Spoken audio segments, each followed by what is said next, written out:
Salut, c'est Hugo. Avant de débuter, j'ai une très grosse annonce à vous faire, probablement la plus grosse annonce que j'ai eu à faire sur ma chaîne depuis longtemps. Mercredi, je lance mon émission live hebdomadaire sur YouTube, sur cette chaîne, ça s'appelle Le Gros Live. Le Gros Live, c'est une émission qui se construit intégralement avec vous, je vous passe les détails, mais chaque mercredi, vous allez affronter un youtubeur ou une youtubeuse dans un quiz de culture générale en direct où vous devrez tous, chacun d'entre vous, voter pour les bonnes réponses via un outil dans le chat qu'on a développé. Bref, l'ensemble des gens qui regardent le live vont former une équipe et affronter le youtubeur. Dans la seconde partie, je recevrai une personnalité politique que je vais interviewer mais avec vos questions. En fait, j'aurai le chat sous les yeux et c'est vous qui mènerez l'interview. Il y a plein d'autres choses mais je vous passe les détails. Ça se passe du coup chaque mercredi à 18h30. Ce mercredi, je reçois l'ami Cyrus North ainsi que Manon Aubry, la tête de liste de la France Insoumise aux élections européennes. Pour ne pas rater ce premier live et recevoir une notification quand le live débute, eh bien activer les notifications, ce serait dommage de passer à côté. Bref, voyons ensemble les 5 actualités de la semaine.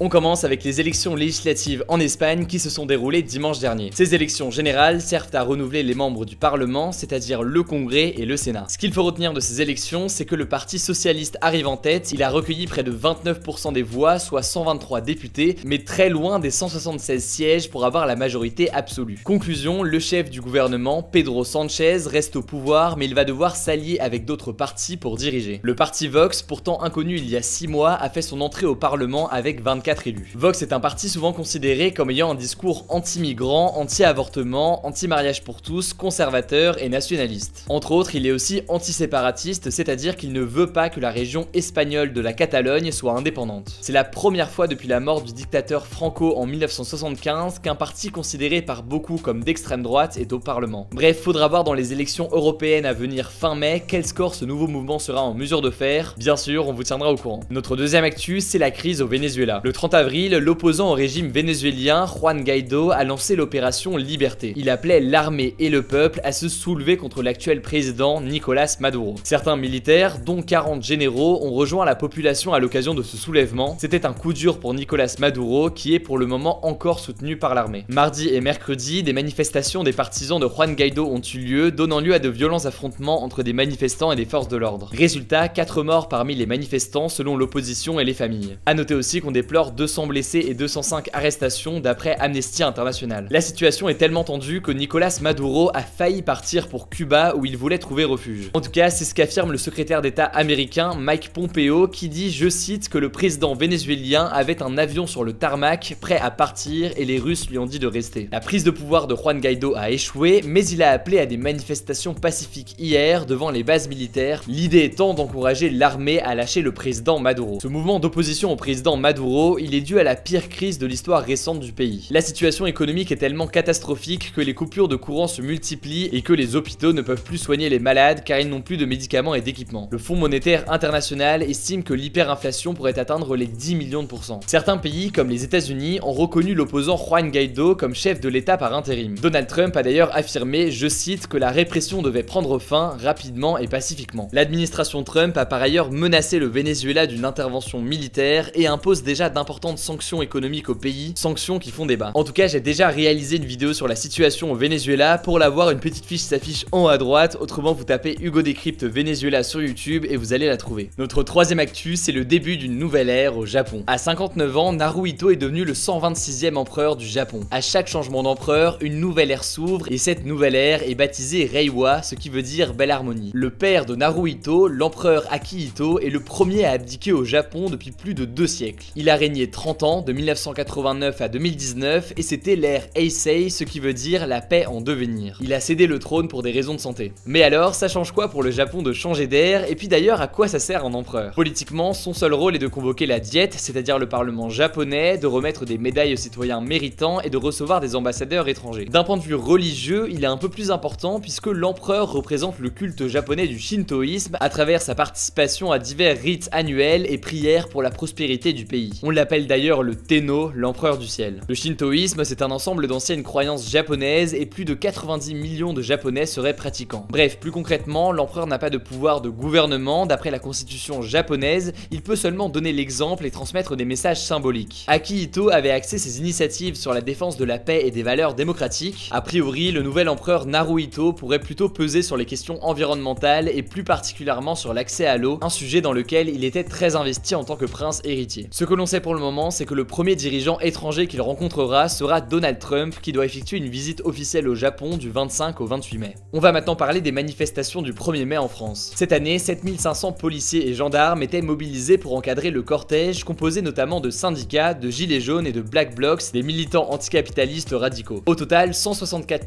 500 personnes ont manifesté dans toute la France selon le ministère de l'Intérieur, tandis que la CGT parle de 310 000 personnes. Le principal incident de la manif s'est déroulé dans l'hôpital parisien de la Pitié-Salpêtrière, quand des dizaines de manifestants ont fait irruption dans la cour de l'hôpital. Le ministre de l'Intérieur, Christophe Castaner, a réagi le soir du 1er mai en affirmant, je cite, « Des gens ont attaqué un hôpital et on a agressé son personnel soignant ». Sauf que des témoignages et des vidéos contredisent cette affirmation. Des manifestants ont bien forcé une grille pour pénétrer dans l'enceinte de l'hôpital, mais c'est pour échapper aux charges des forces de l'ordre que certains ont tenté d'entrer dans le service de réanimation. Aujourd'hui, rien ne permet de dire que les manifestants voulaient attaquer l'hôpital, comme l'ont expliqué Le Monde, RTL, Libération et j'en passe. En parlant de Libération, le journal en a même fait sa une vendredi. Bref, certains politiques ont réagi à cette polémique, comme Benoît Hamon, le fondateur de Génération. Il considère qu'il s'agit d'un mensonge délibéré dans le seul et unique but de disqualifier et de salir une mobilisation sociale. Jean-Luc Mélenchon, le chef de la France Insoumise, a aussi qualifié le ministre d'incompétent et de menteur. Finalement, face à la polémique grandissante, vendredi, Christophe Castaner a admis qu'il n'aurait pas dû employer le terme d'attaque. Dernière actu de la semaine, cette semaine se tenait la conférence annuelle de Facebook F8 et à cette occasion, le patron de Facebook, Mark Zuckerberg, a fait de nombreuses annonces. Il a notamment annoncé le lancement de Secret Crush, une fonctionnalité de Facebook similaire à Tinder. Il a aussi affirmé vouloir réorienter la politique du réseau social en termes de vie privée, on vous explique tout. Déjà, pour cette fonctionnalité Secret Crush, c'est très simple, Facebook considère en fait qu'il y a un véritable potentiel romantique à exploiter dans nos propres cercles d'amis. La méthode, elle vise à éviter de se prendre des râteaux, vous pourrez choisir jusqu'à 9 amis qui vous intéressent. Ensuite, à ce moment-là, ceux que vous avez sélectionnés reçoivent une notification leur indiquant que quelqu'un a un crush sur eux. À ce moment-là, ils ne pourront pas savoir de qui il s'agit, à moins qu'ils aient eux aussi un crush sur vous. Écoutez, je sais pas si c'est très clair dit comme ça, en tout cas pour le moment à l'heure actuelle, on peut déjà utiliser Secret Crush en Colombie, en Thaïlande, au Canada, au Mexique ou encore en Argentine. Les États-Unis devraient pouvoir s'en servir en 2019. Bon, forcément, avec les scandales tels que le scandale Cambridge Analytica qui ont éclaté autour de Facebook et de sa protection des données, ça peut peut-être en refroidir plus d'un. Mais justement, c'était l'un des autres grands thèmes de cette conférence. Mark Zuckerberg a beaucoup parlé de vie privée. Le slogan « Le futur est privé » s'est d'ailleurs affiché derrière lui pendant la conférence. C'est assez marrant car il y a 2 ans, le slogan c'était « Faire du monde un lieu plus ouvert et connecté ». Bref, pour voir l'intégralité des annonces de Facebook et les analyses qui en ressortent, je vous mets des liens dans la description si jamais vous voulez en savoir plus. Le débat de la semaine, c'est le suivant. Comme l'opposition, pensez-vous que Christophe Castaner doit démissionner? Pour participer au débat, vous le savez, ça se passe à l'aide de la petite fiche qui s'affiche en haut à droite. Vous votez oui, non ou sans opinion. Et surtout, vous pouvez en débattre dans les commentaires, j'irai lire tout ça. Du coup, rendez-vous ce mercredi à 18h30 sur la chaîne. Le lien du live est déjà dans la description. Pensez à activer les notifications pour ne pas le rater. Je crois que j'ai tout dit. On se dit à très vite.